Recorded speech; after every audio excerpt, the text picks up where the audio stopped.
Police Interceptors. Out in force in one of Britain's highest crime areas. He's lost it, he's at crash. Get him, quick, get him. We're on patrol Do a kills. with West Yorkshire's finest. On your back, hold the guy, get him. Behind the wheel, Still continuing, but it's wrong side. armed and ready, and poised to pounce. Taking down the villains Arms behind your back. who put lives at risk. Stop. In the war against crime, the Interceptors are battling Get down. on the front line. It's dangerous. There's no two ways about it. Coming up, Andy rams a runaway. A drink driver refuses to come quietly. Get out the car. No, get out the car. No, get out the car. And it's raining eggs and rocks. Yeah.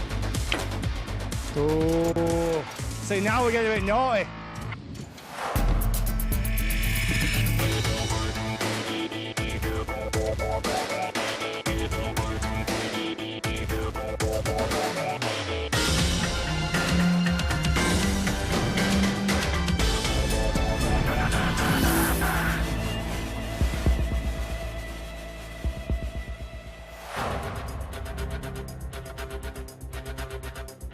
It's 4 a.m. on the night shift, and Interceptors Andy Howarth and Bob Hoyle are heading back out on patrol. Andy describes the best thing about working in West Yorkshire is that all roads lead to Bradford, as it's the busiest place in the world. And within minutes, news comes in of a pursuit a few miles away. Speeding 60 miles an hour on Oxford Road or Oxford Road. Oxford Road, that way. Andy races to intercept. A blue VW has failed to stop after running a red light. Yes, speedy 70 miles an hour. There's nothing else on the road, really. Thankfully, the streets are quiet, but the VW takes more risks, driving at speed on the wrong side of the road and running more red lights.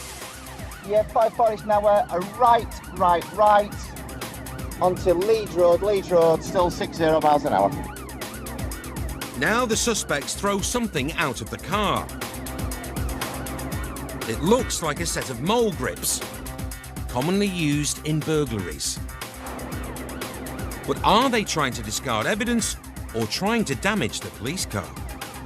Either way, the Interceptors aren't going to let the suspects out of their sights. It's just here to right. Andy is only moments away and closing in on the chase. Back towards Hetman White Colour. It's time to try to bring this pursuit to an end. There. Oh yes, go get it. Got him. Oh, the car's dead. Stop. Andy smashed into the rear of the VW, but it's not enough to take it out. Other Interceptors arrive and try to block the VW's escape route. The getaway driver somehow manages to squeeze past and make off. It was a stop. He's back up and running. But the Interceptors are still hot on his heels. Go. The VW ups the ante and once again takes to the wrong side of the road. Bradford Road. We're back towards Cleckheaton over. The pursuing police car remains on the correct side, keeping pace, but the VW dives down a small side street. No. The Interceptors are forced to wait till they can spin their car around. Yeah, he's gone to the wrong side of the central reservation and he's done a right. Just give it a sec. This one. Yeah, he's on Reuben Street. He's gone up to Reuben Street over. Keep going, Bob, keep going. The car's empty and the occupants have done a runner. Yeah, the vehicle's abandoned Reuben Street over. But the Interceptors don't give up that easily. 5-4, chasing on foot.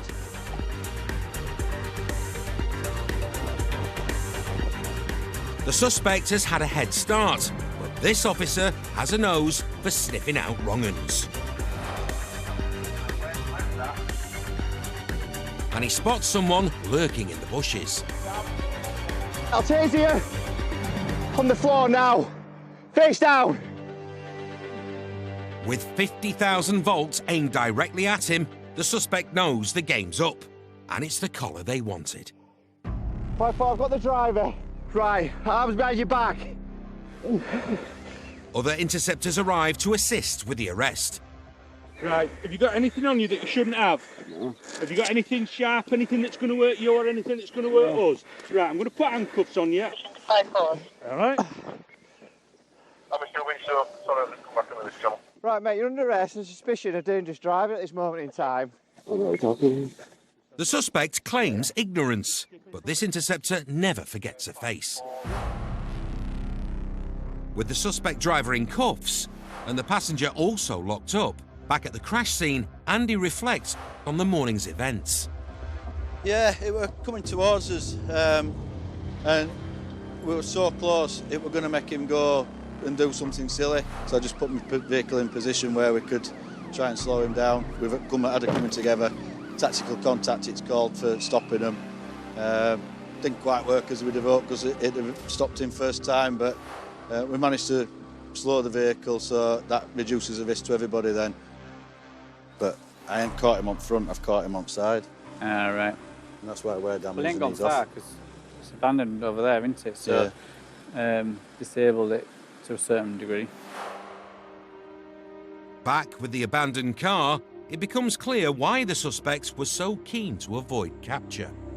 In the vehicle, there's what looks like a face covering and a baseball cap, and there's some tools, and there's for some reason, some rocks. I don't know if it's just from whether they've picked them up or if they're going to throw them through some patio windows somewhere. A balaclava's been located and some mole grips as well. It's a result at the end of the day. There's at least 2 people off the road. They're not out there breaking into people's houses this evening, so we've potentially prevented some crime happening. The driver has been charged with dangerous driving and is under investigation for aggravated taking a vehicle without consent and conspiracy to commit burglary. The passenger is also under investigation for conspiracy to commit burglary. Still to come, an unruly drunk gets parva sprayed, Chris Bastow pulls over a death trap on wheels, If you hit a pedestrian with that, it's going to slice him in half. and a pursuit in Leeds turns into a manhunt.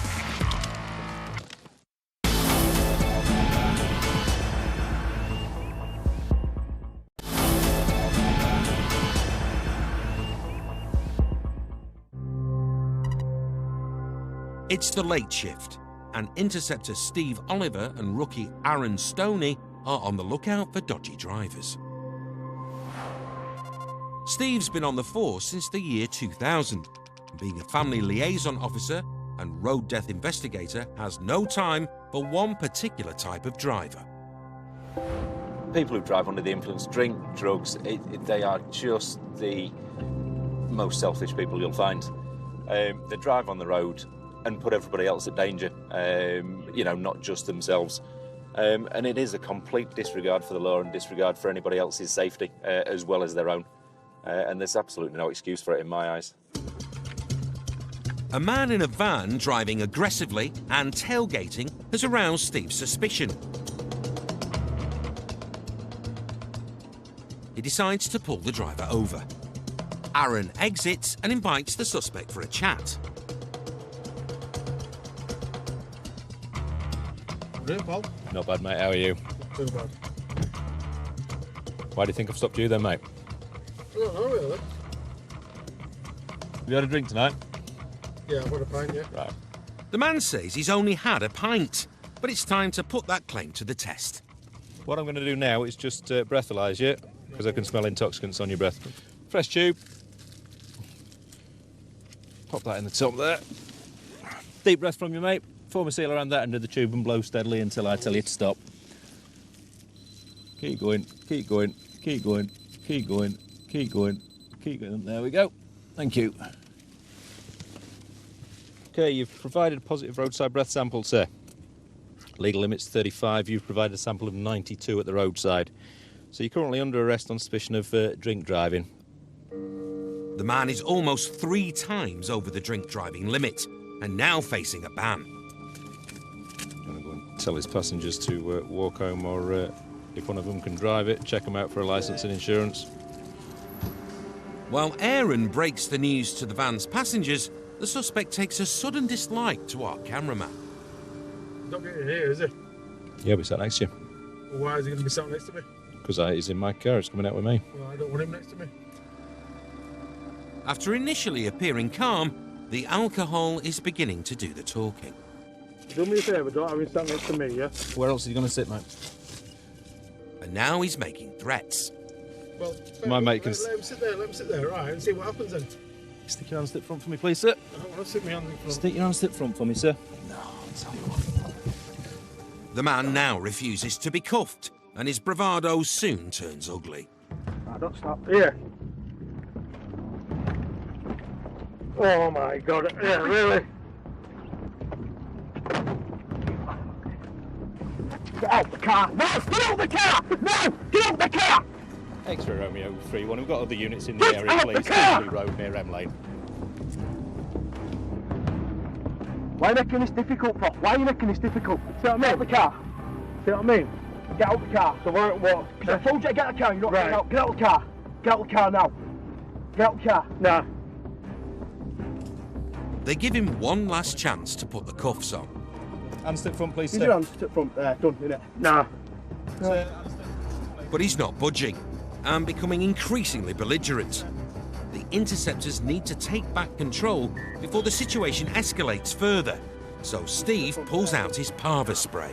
So you're in, £100 top there. Hand slip front for me, sir. Steve has no option but to spray the suspect. What you saying against the gas, mate? The man seemed more concerned about his designer top than being sprayed. But as Aaron steps to one side, Steve unleashes the Parva. It's similar to pepper spray, causing temporary pain in the eyes. It's had the desired effect. The man yields and is cuffed. Why didn't you do that first? Why didn't you just come out first place? Nah, mate, you've just got me top of me. You're a walk out. The suspect is sat on the pavement to recover from the effects of the Parva spray. Lay him down on his side. Get the side. Stay there. Got out. First time, that wouldn't have happened, would it? Yeah, we've managed to get the gentleman out of the vehicle. He has been parved. If we just request a van, please, for transport. The Parva spray is partly used due to the quick recovery time, and this man should be fine in 15 to 20 minutes. How are we doing, mate? You all right? Although the effects from the booze, both on his head and driving licence, might take a little longer. What do we think about sitting the gentleman up? Yeah, do I sit up? Yeah. Come on then. Go on. 1, 2, 3. There we go, sir. Keep your legs out in front of you. That's it. Makes it easier for you. The man's ride to the nick arrives. Here we go, sir. We'll wait for the van to pull up. Hop in the cage and we'll stick you in the back. 1, 2, 3. Up we go. That's it. Walk to the back of the van for me, sir. Up you go, sir. Have a seat down to your left. You can read my T-shirt, yeah? You just said it's like that from Yeah, you can read my T-shirt. It's not the Parva making the man cry now. It's his ripped favourite T-shirt. And Steve has no sympathy. The thing that drew our attention to him in the first place was his manner of driving, being ridiculously close to the vehicle in front and accelerating hard up to get to the vehicle in front. It is that sort of driving that causes collisions, causes injury and potentially causes death. And we have 5 deaths a day on Britain's roads. We don't have 5 murders a day. So why are we happy to accept 5 deaths a day? It's beyond me. The man blew 68 down at the station, almost twice the legal limit. He pleaded guilty to drink driving and received a £120 fine, a £30 victim surcharge, £85 costs, and was disqualified from driving for 20 months.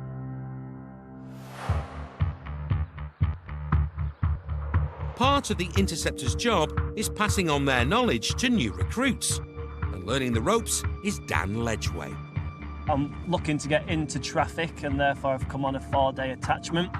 try and get more of an insight as to what the department does, etc.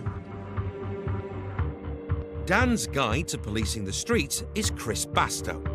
First job of the shift is assisting another unit with a dodgy-looking Merc. I'm not suggesting it'll fail to stop, but if we can get him stopped, you guys want to have a chat deal? Yep, happy with that. The lads arrive, and new boy Dan takes the lead. And I'll check car as well. Now then, fella, how are we doing? Do you want to just turn engine off for us and just jump out of the car? Just going to take hold of you whilst we take you to the car. Have you got driving licence and stuff? Yeah? All insured? Ah, lovely. We'll get you in here because there's too many people stood out looking, so... And while Dan chats to the driver, What I'm going to do is I'm going to caution you, OK, so you don't have to say anything. Chris checks over the motor. It's a disaster on wheels. As Faz told you. Well, he said we've got quite a few things. Yeah, dangerous part because of the substantial damage to the near side. It's sticking out, it's sharp, it's protruding as it should do. It's displaying white lights at rear. It's got a defective front offside tyre because there's an egg-shaped bulge in it, and the number plates don't conform with regulations neither. Yep. I think that's it. No MOT, but it is taxed. But taking to the roads in an accident waiting to happen is taxing Chris's patience. How come you're driving around in that, sir? I'm going to MOT it on Friday and I'm going to repair it on Friday. Yeah, but you shouldn't be driving it around like that. If you hit a pedestrian with that, it's going to slice him in half. It's not looking great for the driver. You're going to get at least 3 points. It's probably a death trap on the road. If it had collided with a pedestrian or that bulge had popped, it could have had quite a nasty accident. It's dangerous. And this mangled motor needs to be taken off the road. What I'm going to advise you to do is to park it up on a side street, leave it there. The next time that car gets driven will be on the back of a recovery truck when you're going to get it fixed. If you got caught driving that again and you were to go to court, you'd be likely looking at a disqualification because you're going to end up totting up that many points. So what are you going to do with that car? I'm going to leave it here, so I'm going to fix it. Right, lovely, that's what I wanted to hear. The man claims he will get the vehicle recovered, but also says he lives just round the corner. It doesn't matter how far you live, don't drive home in it. Yeah, a minute away. It doesn't matter whether it's a minute or 5 minutes or 10 minutes away. Don't drive that car. They escort the driver to a parking spot to await recovery, and Dan has some parting words of advice. Don't run the risk of doing it again. If we see you driving, we will be stopping you. All right, take the advice. Cheers. But will the man's short trip home prove too enticing? So we'll see. We'll see if we see it again in 10-15 minutes. There's no time to rest, as they're called to assist a pursuit in the northern area of Leeds. An undercover unit has been tailing a black Range Rover, whose passengers have been acting suspiciously.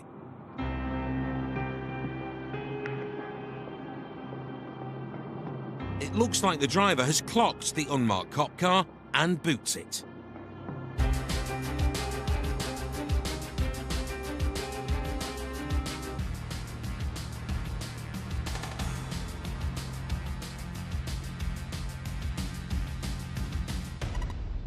It's a dead end and a decamp.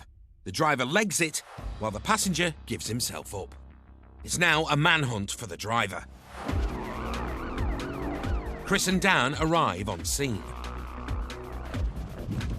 Now 40-year-old, dark blue t-shirt, black hair. I think he's gone to ground somewhere in this area. Yeah, somewhere around here apparently. Does he run round here then? I come through there and I've lost him. I've got through there. Yeah. If he's come this way, he could either be to ground behind bushes. As they prepare for a search, there's some rustling from behind some bins.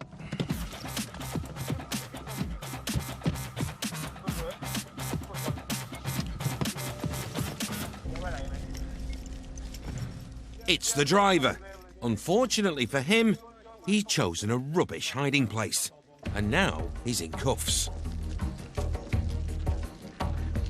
Rookie cop Dan once again takes the lead. How old are you, mate? Not speaking to you. Right, mate, when was the last time you had a drink? You had a drink in the last 20 minutes? Just told you. Not speaking to you. You're not speaking to me. That's solicitor present. What we're going to do, mate, we're going to request a sample of breath from you, okay? We'll warn you that failure to provide, refusal to provide, and providing a positive sample are all arrestable offences. Right, what I want you to do, seal your lips around there, take a deep breath, and empty your lungs into the tube. The man refuses to blow. Again, mate, I'll warn you once more. My solicitor will explain everything. Once more, failure to provide to an officer who has requested it following a moving road traffic offence is an offence. My solicitor will explain everything. Which you may be arrested for. Listen. Last opportunity to provide me with a sample of breath. Listen to me.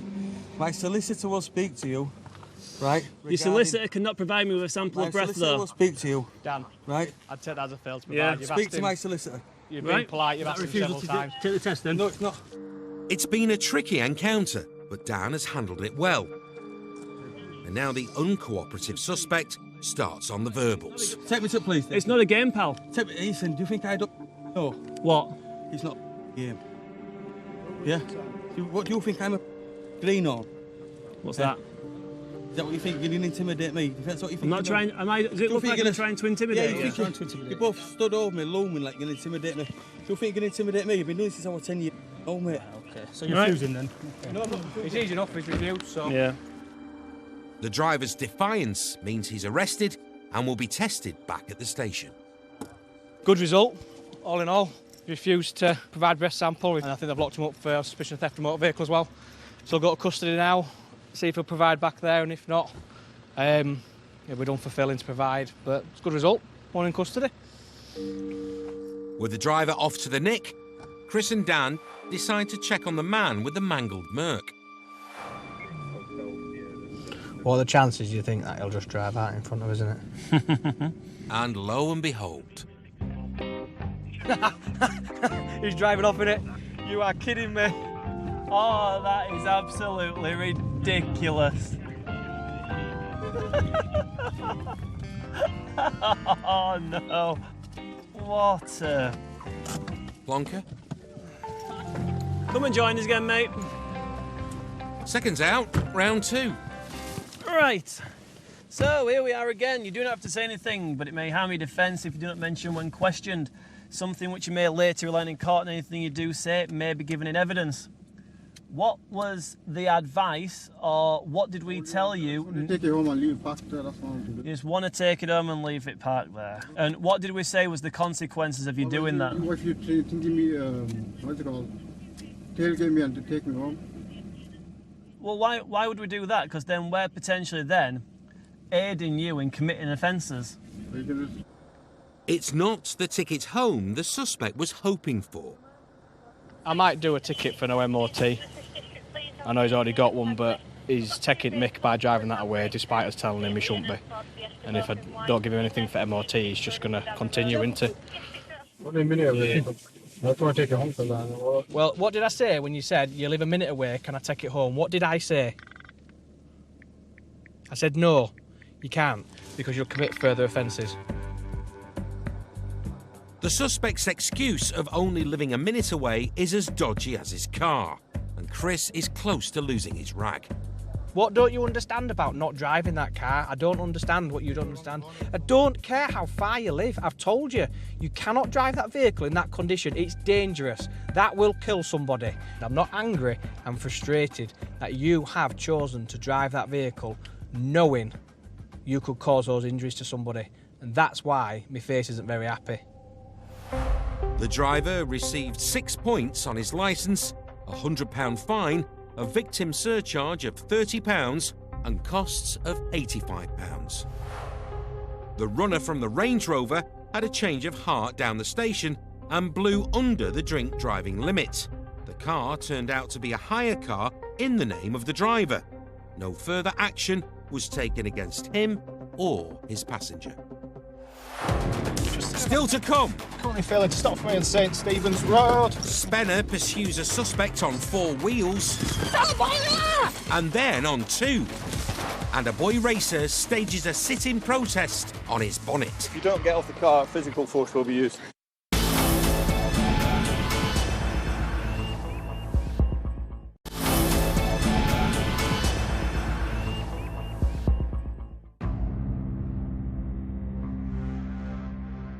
Bradford, a city of over 500,000, and one that has seen a rise in investment in recent years.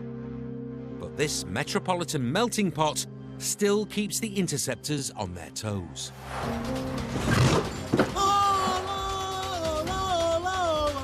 Spit it out! Spit it out! It took me a while to get used to it, really, because it's crazy.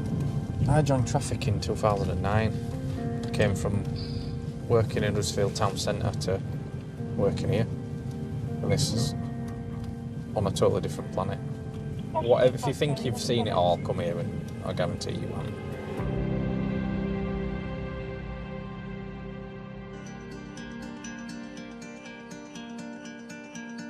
It's the start of the late shift, and Interceptor Chris Spencer is out with rookie Hayley French. Chris is an advanced driver whose favourite subject at school was maths. And something doesn't add up with the VW in front. Chris suspects the driver doesn't have any insurance, but before they can run the details, the VW makes a break for it. Not stopping here, Rich. X-ray Romeo, 3-1. Here we go. The pursuit is on.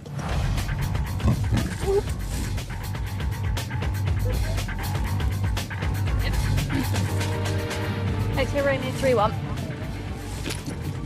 No, on this job.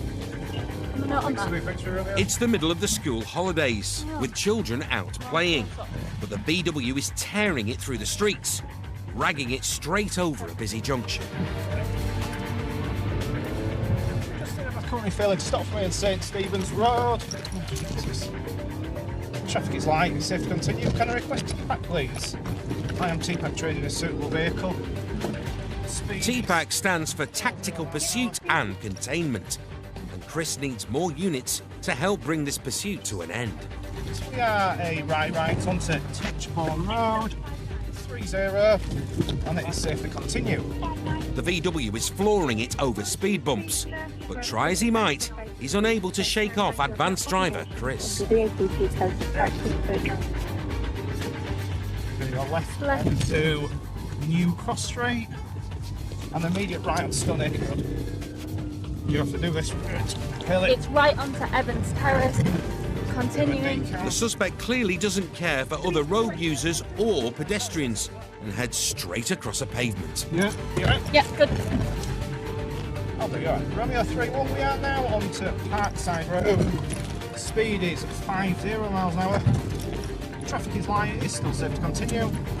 After leading Chris on a chase through the estates, the VW now heads down the back alleys. Might be a parked car down here. Help the kids. We're just in a back alley, but we're going to come out into Parkside Road again, I believe. Just one sec.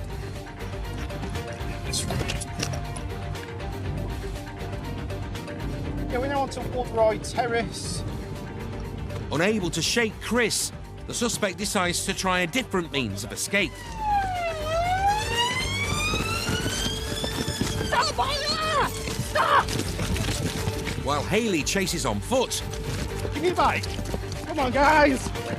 Chris goes from 4 wheels to 2 as he commandeers a bicycle. And footage of Spenner's sprint after the suspect is even captured on a mobile phone. I lost him at that corner. I'll go down there. Unfortunately, Spenner fails to summon his inner Chris Boardman, and the suspect manages to escape. Yeah, sorry, I was out running. I've lost him though. Here's your male in a white top. They return to the abandoned vehicle for some post-pursuit analysis, and it looks like they've got an audience. Well, no cars to commandeer, so I went for a bike, but it were in lowest gear, so you're in the lowest gear and the saddle was too low. Those are my reasons for not catching up with them. Not that he's a middle-aged man, slowly on the decline. You're not supposed to be fast, man. I've got a fast car. I've got a fast car. Have you felt whatever this stuff is? Try to run with this. Try to run with someone on your back. While most of the gathered crowd seem good-natured, their numbers are growing. And it only takes a few bad eggs to change the atmosphere. Oh! Get off the car! Get off the car!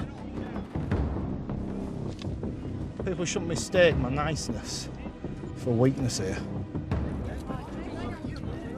But the mischief soon turns into something less friendly. Eggs are beginning to be thrown at the police car. Their aim is as poor as their attitude, but if you try enough times,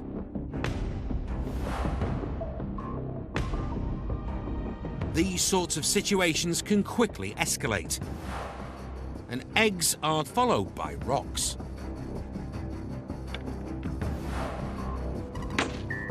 A stone shatters the windscreen. And it's not just the car that's a target. Yeah.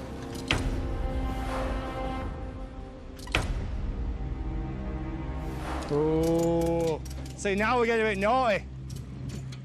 One of these rocks could seriously injure them, yet Chris has seen it all too often. It's amazing how people play up to a crowd, isn't it? Safety in numbers.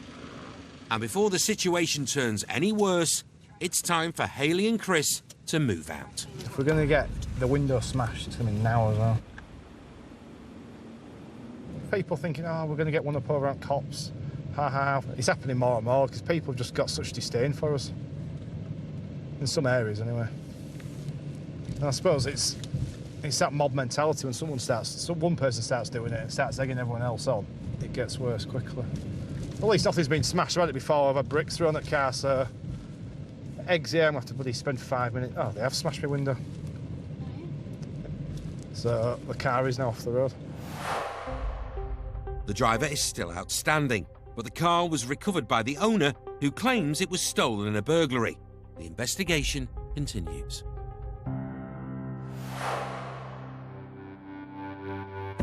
With new powers to take untaxed cars off the road, the Interceptors are cracking down on offending drivers.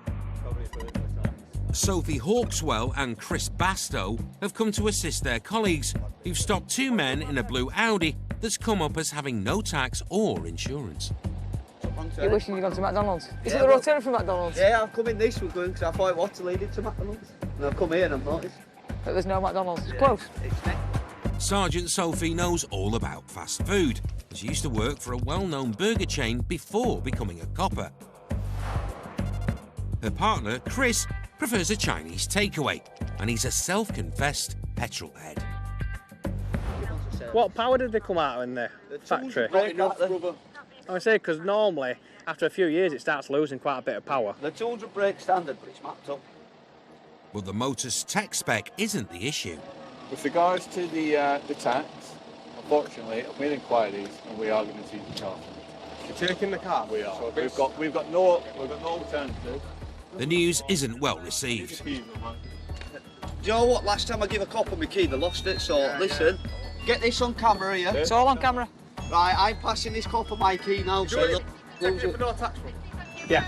And now the passengers claiming someone else is to blame for their situation.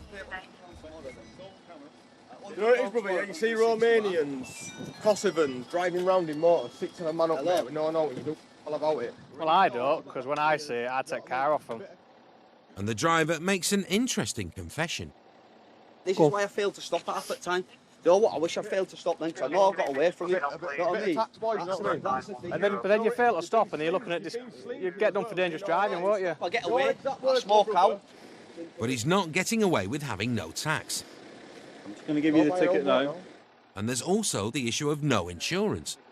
This policyholder may also drive any motor vehicle or motorcycle not... The driver's got a letter which he says shows that he's insured. That policy there covers me driving. But he's called Co-op, who look after your policy, and they've said that's what you've got to bring up with them. They're the one who basically caused it to be seized by saying you're not covered. If it were taxed and insured, you wouldn't have got stopped. No, mate, why would I pay tax when you don't fix roads? Because I took us cars. But taking his car might not see this boy racer off the road. Because I've got an A6 at home that I'm off to go and jump in now. Robert, will you stop swearing, please? No, I want to go and jump in A6 now. And 2 cars is about to become 1 car as the recovery truck arrives. Right, you're taking the car for no tax and that's it.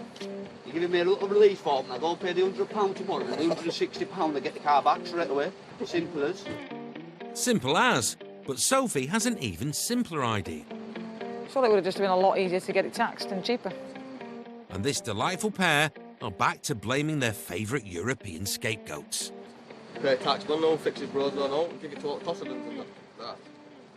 I don't know why you think all tax goes to Kossovans, because road tax don't go to them. What's all done? Who pays tax, mate? We know people aren't dole, mate. Who pays that tax? Not road tax. Who's on dole? Not road tax. Road tax has nothing to do with dole, does it? I'd sort of set up foreigners on fire all about that, mate. Burn a lot of That's a great attitude to have, isn't it? Of course it is, mate. Absolutely brilliant. That's why countries and states in, because people think like you.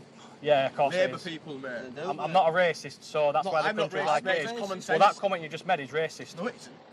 Now the driver decides to stage a sit-in on the car bonnet. You're going to have a long wait, pal. I'm waiting for the insurance to come back. We're not. Have you got a key? Yeah. We're going to pull him off here if he don't come off. I'm going to ask him. The car needs to go. We're not. Robert, you're going to have to get off the car. If you don't get off the car, physical force will be used. Do you want to sign? Yeah? Yeah, do you want to sign for the ticket I'm about to give you? No. No, I'm not waiting. Decline. What? So I've got to wait for you, but you can't wait for me, no? Do you want to sign for the No, ticket? no, listen to me. You can't wait for me. Robert, you haven't been reasonable at any point, have you? You set up wankers. Thank you. That's what you've done. There you go, Robert. That's the ticket. It appears that the lads have finally admitted defeat. Yes, it's red. They're just not happy because cars being seized, and then that's when their attitudes change because they're not getting what they want, and then it's all our fault supposedly. My argument is, if it were taxed and insured, it wouldn't have been stopped and can't be seized. So if you abide by the rules of the road, there's no issue. Whoa, what's your clutch? But this boy racer seems keen to have the last word. I've had 180 mile an hour out of that car, man. I'm any beamer up, man. Any beamer down M1 there, man. 180, you know. The driver was later reported for driving a car with no tax or insurance. He awaits his day in court. No action was taken against the passenger. Sophie and Chris are used to situations like this, but that doesn't make them any easier to handle. There's no need really, is there, for them to behave in that way. At the end of the day, road tax isn't that expensive.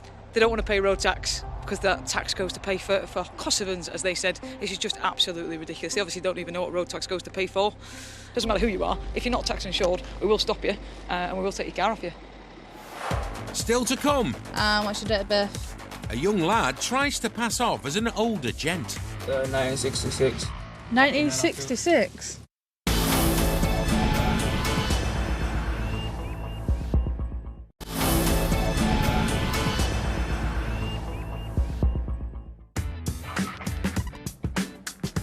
It's early morning in Little Horton Green, and rookie Eve Boardman is out on patrol with Interceptor Chris Percy. And who better to show her the ropes than this veteran cop? Chris is a multi-talented musician who plays for the West Yorkshire Police Band. He's got an ear for a tune, but also an eye for a dodgy driver. Stop. It's 3.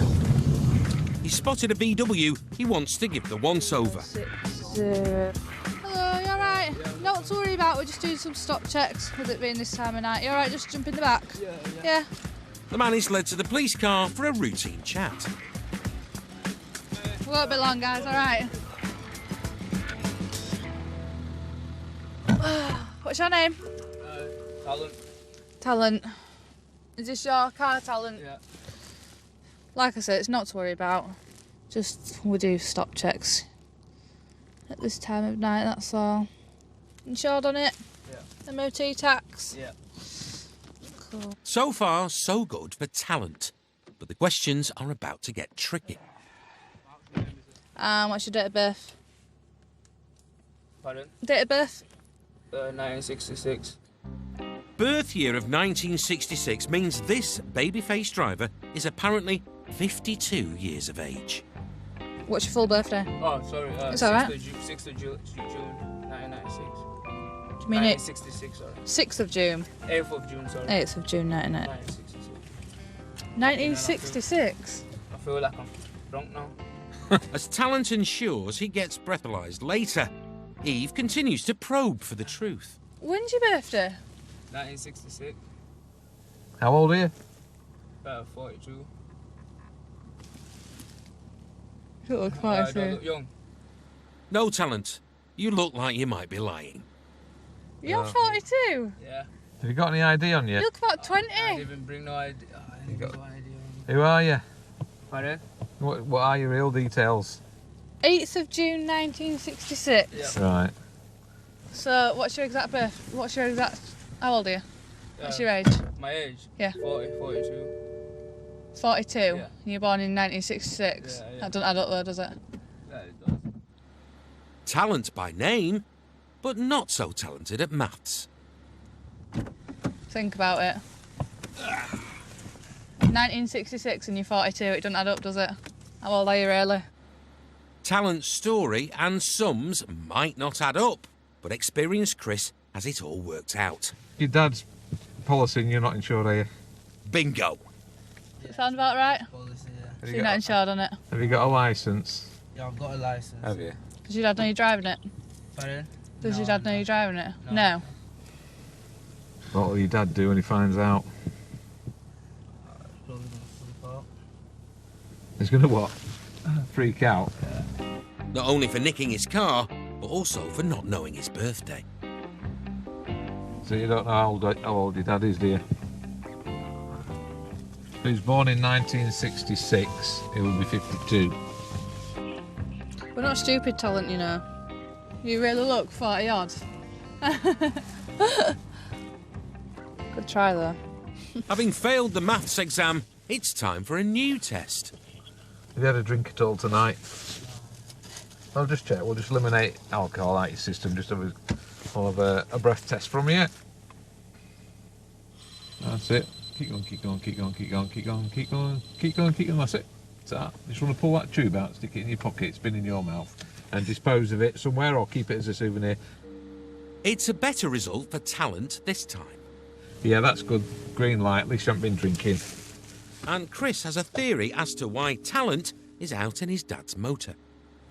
He's gone to bed and you just nicked it, have you? Pardon? He's gone to bed and you've just took the keys and gone out with it. If Talent took the vehicle without permission, he could be in further trouble.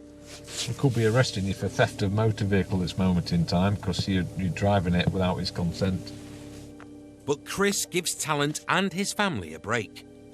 Well, what we'll do, because it's your dad, and he'll probably will support you, is you're going to be reported offence of driving with no insurance. The vehicle has got it's MOT. Your licence is in order.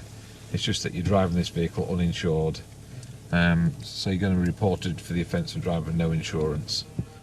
Or, put another way, 6 points on his licence and a £300 fine. And the vehicle will be seized and recovered by us because obviously you can't drive it any further. It's been an expensive night for Talent. That's £150, so I'd imagine he'll be chasing you. Are you working? He'll probably chase you up for that, won't he? And then there's a storage fee of £20 a day, so the longer he leaves it there, the more he's going to rack up the charges. Yeah, I don't know why you're working and you can afford it. Why don't you get yourself insured? Yeah, I was going to get myself insured on it, but I've only literally just started working. Yeah. I just had bad luck with you lot stopping me and shit. Well, there's loads of us. It was a high risk. And it's your choice, isn't it? Finding out the hard way, aren't you? All right. Yeah, okay. As Talent heads off, wishing he'd paid more attention in GCSE maths, Chris sums the night up. He was just making figures up in his head. Quite often people have something prepared that's a bit more realistic, but I think we just caught him on the hop. He wasn't expecting to be stopped, and he was just trying to make it as he goes along. So, yeah, pretty unbelievable, that one. The Police Interceptors are back new next Monday at 8. Into the murky world of the notorious Noonan brothers tonight. Manchester's narco kings' blood and fear is new at 10.